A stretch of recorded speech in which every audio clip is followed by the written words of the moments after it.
Bon, il y a deux problèmes. Quand est-ce que nous sommes devenus minorité, puisque nous étions les premiers hommes les plus nombreux sur la terre? Comment tu peux m'expliquer rationnellement notre passage de majorité à minorité sans génocide? On a été décimés par quelle catastrophe naturelle? Deuxième chose que nous demandons, c'est pourquoi les Blancs ont-ils mené à bien le projet de Vorster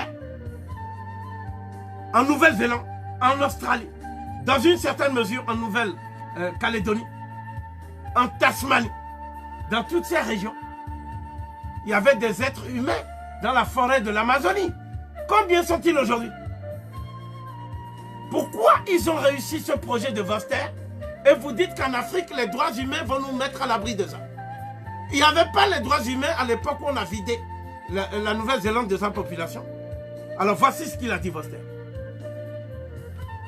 Si vous nous demandez quel est l'objectif final de notre politique de séparation des races, c'est ça qu'on appelle l'apartheid, nous vous répondrons que notre principal objectif est d'obtenir une Afrique à jamais débarrassée des Africains.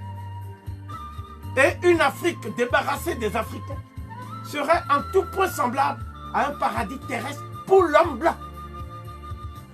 Donc s'il dit ça, et que après que moi j'ai dit ça, des journalistes qui m'ont porté la contradiction sur des plateaux de télévision, comme Antoine Glaser et son compère Stephen Smith, viennent d'écrire un livre intitulé « L'Afrique sans les Africains », en reprenant le titre de ce que j'ai dit. Donc c'est là où les Noirs disent maintenant « Merci de nous avoir mis en garde contre le danger ». Quand ce sont des Blancs, eux, ils ne font pas de paranoïa.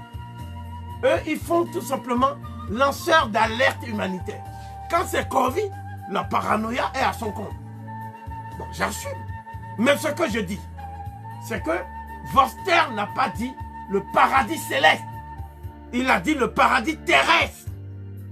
Donc pour lui, à tort ou à raison, l'Afrique c'est le paradis terrestre. Eh bien moi je dis, moi Kofi, que le paradis terrestre qu'est l'Afrique a un jardin de l'Éden qui s'appelle le Congo.